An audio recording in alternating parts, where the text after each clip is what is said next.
pul jamg'arishni ayol kishiga topshirish yaxshi idea. Nazoratsiz xarajat qashshoqlikka olib keladi deb bekor aytmaydi. Tadbirkor o'zini puli o'zini qo'lida bo'lishi kerak emas degan qoida bor.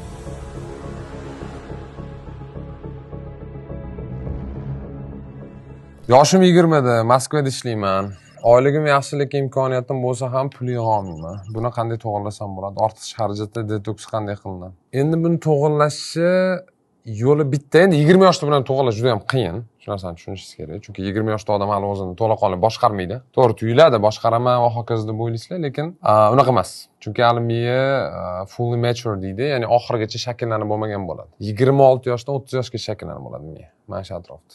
Ungacha har keyingi yil o'ziga oldingi yilda ahmoqdek tuyulaverasiz. 21 yoshda 20 yoshdagi holat ahmoq tuyuladi, 22 yoshda 21 yoshdagi holat ahmoq tuyuladi. Xuddi siz bo'lmagansiz shu paytda va siz o'zingizni boshqarmagansiz. Shuni hisobiga qiyin, nafs tegish qiyin bu yoshda, emotsiyani ushlab qolish qiyin bu yoshda va hokazo. Buni bitta yo'li bor, xarajatlarni yozib yurish bu.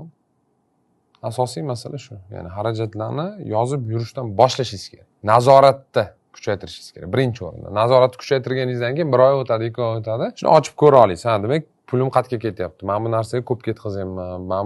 Men bunga og'rishni boshlaydi, tushunyapsizmi? Ya'ni og'riq paydo bo'ladi. Endi qarasangiz, 1 million so'm qanaqadir g'alati jincha narsalar ketib qoldi. Deylik, 1 oy oldin yoki tam. Umuman bo'lmagan narsaga, ekonom qilishingiz mumkin bo'lgan narsaga tam $100 pul ishlatib olibsiz o'tgan oyda. Mana shunaqa narsalarni ko'rish uchun bularni yozib yurish kerak. Nazoratsiz xarajat qashshoqlikka olib keladi deb bekor aytmaydi. Haqiqatan ham shunaqa. Birinchi o'rinda to'plash uchun pulni, qayergadir yig'ib qo'yish uchun, qanaqadir jamg'arma qilish uchun, investitsiya qilish uchun o'sha pul qayerga ketayotganini bilish kerak. Boshqa hech qanaqa iloji yo'q bu narsa.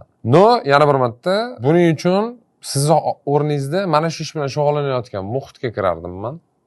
Bilmadim, klubga qo'shilardim misol uchun. Birorta ustoz topardim. Nimaga? Chunki o'zingiz bu narsani qilishga qiynalasiz. 20 yoshda odam o'zini boshqara olmaydi. Bu qiyin. Yana bir marta, bu juda ham qiyin narsa. Sababi sizni miyangizdagi o'sish jarayoni hali tugamagan. Tushundingizmi? Men ulg'aymagan. Men ulg'ayish vaqti 26-30 yosh. Mana shu jarayonda to'xtaydi ancha-muncha narsa, emotsiyalarni boshqarish ancha osonlashadi nisbatan. To'g'ri ham deylik, 40 da ham o'zini emotsiyasini boshqara olmaydigan odamlar bor, lekin u insonlar ishani 20 yoshda вообще konchini bo'lgan. Umuman ular boshi yo'q bo'lgan katta ehtimol bilan. Mana shu narsani inobatga olasiz. Balki birorta tam deylik, Fingramatness haqida, moliyaviy savodxonlik haqida birorta kitobni olib o'qishingiz mumkin. Любойni o'qing, men birortasini tavsiya qilib o'tirmayman. Shuna kirasiz, Google'ga yozasiz, Finans va Grammatness, moliyaviy savodxonlik haqida kitoblar. 4-5 ta kitob chiqadi, topganingizni, deb o'ylayman, Moskvada ekansiz. Katta ehtimol bilan ruschani bilasiz, kitoblar ham ko'p o'tdi. Shuni topib turib bittasini o'qib, ichidagi ma'lumotlarni ishlatsangiz bo'ladi. Yoshim 26 da, oilaliman. Uy olish uchun pul yig'a olmayapman. Shu vaziyatda ayolimga pul yig'ishni topshirib, men ortiqcha rasxodlardan cheklash topshirsam bo'ladimi? Keyinchalik bu munosabatlarga ta'sir qilmaydimi? O'zi mana ko'pchilik tushunmaydigan narsa nimada? Men yaqinda bitta zo'r fikr ko'rdim shu haqda. Juda ham avtoritetli inson men uchun bu odam, tadbirkor. O'rta klass yo'qolib ketdi. Misol uchun, deta bir 70-yillarni olsangiz, o'rta klass deganda kim? Misol zavodda ishlaydigan bitta odamni olaylik. Bu o'rta klass, o'rta holi inson. Oyligi misol uchun tam 8 million so'm deylik yoki tam 6 million so'm bilmadim. Keladi uyga, bozor qiladi, ro'zg'or qiladi, pul yetadi odatda. Lekin 20, 30, 60, 50 yil oldin olsangiz, o'rta klassni puli ikkita mashinaga ham yetgan, uy olishga ham yetgan. Hozir Toshkentga kelsangiz, uy bor insonlarning katta qismi, xususan Toshkentda yoki deylik, men C1 olsangiz, markazda olsangiz, eski domlar bor. U yerdagi kvartiralar juda qimmat, u kvartirani sotib olib bo'lmaydi oylik ishlab, lekin kvartiraning egalari ko'pi ota-onasidan qolgan. Kvartiralar ota-onasidan qolgan. Shu kvartiralarni olishganda shu bilan yashashyapti shu yerda. Yoki arendaga berishadi. Misol uchun kimgadir 3 ta kvartira qolgan bo'lsa, bittasida yashaydi, ikkitasini arendaga topshiradi, o'zini shu daromadini qoplab berishi mumkin bo'ladi.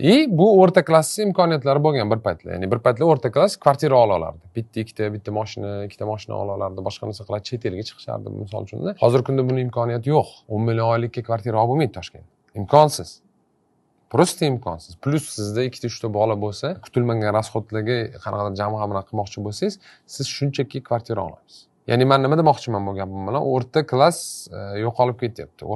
Faqat mana o'rta klass, eng qizig'i o'rta klass yo'qolib ketyapti degani mana shu savolga ham javob berganim bir paytlar. Qashshoq insonlarga ta'sir qilmaydi inflyatsiya hech qanaqasiga, chunki ularning daromadi inflyatsiya bilan birga yuradi. Unaqa ochlikdan o'ladi. Undan pasayib ketadigan bo'lsa. Boy insonlarga ham ta'sir qilmaydi. Ularning kapitali 80-90% pulda emas, yer, mulk va hokazoni ichida. Shuni hisobiga inflyatsiya hisobiga ular narxi balandlaydi. O'rta klass pastga qarab yurib ketadi baribir. Ya'ni oqibatda joizdir. Shuning hisobiga qashshoq bo'lmaslik uchun kelajakda nimadir yangi kasb o'rganishga majbursiz. Bu birinchi masala. Ikkinchi masala pul jamg'arishni ayol kishiga topshirish yaxshi idea. Chunki ayollar to'plashi bilan. Uydagi munosabatga ta'sir qiladimi, ta'sir qilmaydi, men bilmayman endi. Sizlar munosabatingizga bog'liq bu. Qanaqa munosabat sizlarda? Men bitta ko'rgan кейsim bor, juda ham zo'r keys. Katta zavodning egasi, asoschisi mana. Zavod uniki. Kiryapti-da, pul so'rayapti. Men shunda ofisda o'tiribman. Temur aka degan dizaynerimiz bor, o'sha yerda. Men u kishi shuni olgan, somsayib o'tiribman. Finansist bor. Finansist o'tiribdi, zavodning egasi kiryapti-da, aytayaptiki, aka deyapti, men deydi, Baliga ketaman. $3000 pul kerak. Shunaqa janjal bo'ldi haligi joyda, bay. Nima Baliga borasan, bor Nanayda dam ol, Namanganda bo'layotgan ish. Undan ko'ra o'tgan oy o'zi ko'p pul ishlatib yording, puling balaga qilmayman desa, pul meniki-ku deyapti-da. Unaqada men nima ishga olding deb, oxiri nima bilan tugadi? Mana shuncha dokumentni oldi-da, stolga bitta urib chiqib ketdi finans. Keyin orqasida haligi bratam chiqib ketdilar. Men o'tiribman, hayron qoldim. Men qaradim. Endi bo'ldi, ish tugadi, hozir ishdan ketsa kerak deb o'ylasam, ahamiyat bermay har kun shunaqa bo'ladi. Ya'ni tadbirkor puli o'zini qo'lida bo'lishi kerak emas degan qoida bor. Haqiqatan ham shunaqa, chunki tadbirkor ishlatib tashlaydi. Bu yerda ham erkak kishi ham iloji bo'lsa o'zini pulini o'zini qo'lida olmagani yaxshi, ayoliga topshirsa, ayoli haqiqatan ham to'plab beradi. Tim bo'lib topishingiz katta bo'lmasa. Uy olish juda ham yaxshi idea. Imkon qadar tezroq mana shu narsaga talpining. Mashina, to'da bo'lmaydi, uy olish kerak. Moliyaviy savodxonlikka yordam beradi deyishgani uchun bir oydan beri xarajatlarni yozib yuribman, lekin bu ma'lumotni qanday tahlil qilish, qanday ishlatishni bilmayapman. O'z xarajatni yozib borish nimagadir foyda beradimi? Albatta foyda beradi. Tahlil qilish juda oddiy, zo'r narsa bor. Latte omili degan kitob ham bor даже. Misol uchun oddiy kalkulyator. Oddiy kalkulyator olamiz. Deylik bitta flash ichaman men. Bir kunda 2 marta flash ichaman men. Juda ko'p tanishim 4-5 marta ichadi. Deylik, men bitta yigitman va men oyligim 4 million. Misol uchun tam. Flash bilmayman, 12 ming so'm deb olaylik. Ikkita flashga 24 ming bir kun ketyapti. Ko'paytiraman 30 ga bo'ladi 720 ming. Pasti meni oyligim tam 20-25% flashga ketyapti. Tasavvur qiling. Endi buni ko'paytirasiz 12 ga 8 million 640 ming so'm bir chekkaga olib qo'yilyapti bir yilda. Kichkina narsa emas-da bu. 4 million oylik masalasida, tushunyapsizmi? Ya'ni yil oxiriga hech qanaqa plyus bo'lmaydi, yangi yilda bozor qila olmaysiz, lekin flashga 8 million pul ishlatib qo'ygansiz. Umumiy, mana shu yanvardan boshlab dekabrgacha. Mana shu zonalarni ko'rish uchun yozib yurish tavsiya qilinadi. Qatga pul ketyapti o'zi. Nimaga pul ishlatyapman? Qaysi joyda men zararga pul ishlatyapman? Qaysi joyda men to'g'ri pul ishlatyapman va hokazo. O'zingizni tahlilingizni boshlaysiz. Bu xuddi kaloriya sanashga o'xshaydi ovqat yeyish jarayoni. Bu juda ham muhim. Bu bilan nima qilish kerakligini internetda izlanib ko'rish tavsiya qilaman. Turli xil sxemalar bor, misol uchun 50-30-20 degan sxema bor. Tam 50% o'zingizni doimiy rasxodlaringiz, 30% pulingiz xohishlaringiz, misol uchun futbolka olgisi keldi, futbolka oldingiz, yangi futbolkaga tam ochki sotib oldingiz va hokazo, tam 20% jamg'arma deyiladi. Misol uchun endi bu foizlarni o'zgartirsa bo'ladi, boshqa narsa qilsa bo'ladi. O'rtacha 10% jamg'armaga solish tavsiya qilinadi. Shu 10% jamg'arma qilish uchun shu 10% qatdan sug'urishni bilishingiz kerak. Umumiy oylik rasxodingizdan. Buning uchun yozib yurishingiz kerak. Yozib yurganingizdan keyin ko'zingizga ko'rinadi. Demak, men chopfarsam bo'ladi. Men buni chekkaga surib qo'ysam bo'ladi. Men buni naqsam bo'ladi, buni naqsam bo'ladi. Va hokazo. Mana shu narsani tushunishingiz kerak. Bu juda ham yaxshi odat. Обязательно moliyaviy sotqonlikning boshi bu. Mana beginner level bo'ladi-ku. Ingliz tilida. Xuddi shu narsa shu. Mana shundan boshlaysiz. Dalish keyin u ko'p narsani o'rgansangiz bo'ladi. Misol uchun P&L ni o'rganasiz, tuzishni, fin planirованiyani o'rganasiz deylik. Keyingi 1 yil ichida men nech pul ishlatishimni oldindan rejalashtirishni boshlaysiz deylik va hokazo. Boshlanishiga mana shu narsadan boshlaganingiz ma'qul. Birinchi o'rinda o'sha mayda-cho'yda kerak emas rasxodlar, ya'ni tog'orazdagi teshikni topingda, yamamoy. Ortiqcha pul ortishni boshlaydi. O'sha pul bilan keyin nimadir qilsangiz bo'ladi. Davron aka, men zavodda ishlayman, yoshim 28 da. Yaqinda videolaringizni ko'rib miyam ochildi.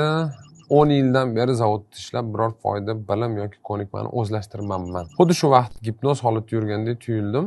O'zimga o'zim, mendagi ichki notinchlik nimadan, hozirgi holatimda nima qilishni tavsiya qilasiz?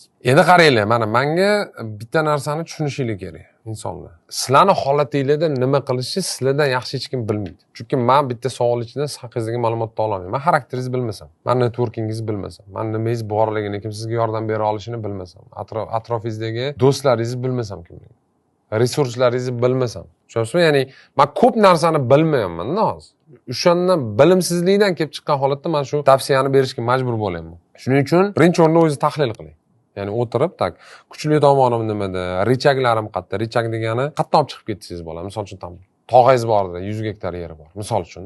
Bo'ladi bunaqa narsalar, ko'p bo'ladi. Men shaxsan ko'zimning oldida shunaqa imkoniyatlardan foydalanmaydigan insonlar ko'p. Qo'rqadimi bilmayman. Nimadir hisobiga foydalanmaydi. Foydalanish kerak. Mana shuni yozib chiqish kerak. Nimalarim bor, nimalarim yo'q, qanaqa kuchli tomonlarim bor, qanaqa yo'nalishlar bor va hokazo. Sizning holatingizda birinchi o'rinda shoshilmaslik kerak, lekin vaqtingiz уже har keyingi yilni qadri baland bo'lib boraveradi. 30 dan keyin bir yil, bir necha yil qadriga yuradi-da. 40 dan keyin yana ham ko'proq. Chunki o'sha vaqt qolmaydi. 20 da deylik vaqtingiz hali ko'p narsani test qilishingiz mumkin. Sekin-sekin o'sha oilali bo'lganingizdan keyin test rate pasayib ketadi, ya'ni imkoniyatlar kamayib ketadi. Shuni hisobiga birinchi o'rinda men siz o'rningizda hunar o'rganing. Qanaqa hunar? Qanaqa zamonaviy hunar. Prompt engineeringmi deylik, bo'sh vaqtimda. Endi zavodda ishlaysiz, qanaqa bo'sh vaqtingiz bor, qanaqa yo'q bilmayman. Agar tilni bilsangiz, agar tilni bilmasangiz birinchi o'rinda til o'rganadi. Ya'ni bitta narsani tushunishlik kerak edi. Miyli, mana savol beryapsiz, men nima qilish bilmayman, nima holatga tushib qoldim. Miyangizdan nima qilish kerak haqidagi ma'lumot chiqish uchun o'sha ma'lumot birinchi kirish kerak. Kirim masalasi. Misol uchun men uyda o'tirib fizikadan qanaqa formula o'ylab topa olmayman.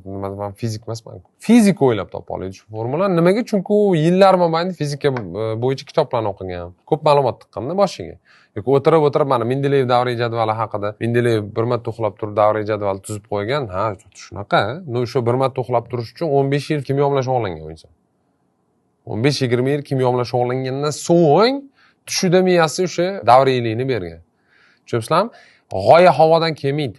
Siz o'rningizda imkon qadar ko'proq ma'lumot qabul qilish kerak. AI oching, sun'iy intellektni, o'tiring, yozing, vaziyatingizni tushuntiring, analiz qiling, tahlil qiling. O'qiysiz, boshqa qilasiz va hokazo 1 yil, 2 yil deganda shunaqa ko'p ideyalar to'planib ketadi. Nima qilish konkretni bilish boshlaysiz. Ha, okey. Men bunaqa qilaman, men bunaqa qilaman, men bunaqa qilaman va hokazo. Lekin sizning holatingizda eng asosiy narsani tushunishingiz kerak. Yoshingiz 28 da bo'lsa, katta ehtimol bilan oilalisiz, ishni tashlash mumkin emas. Pul kelib turgan joyni tashlay olmaysiz.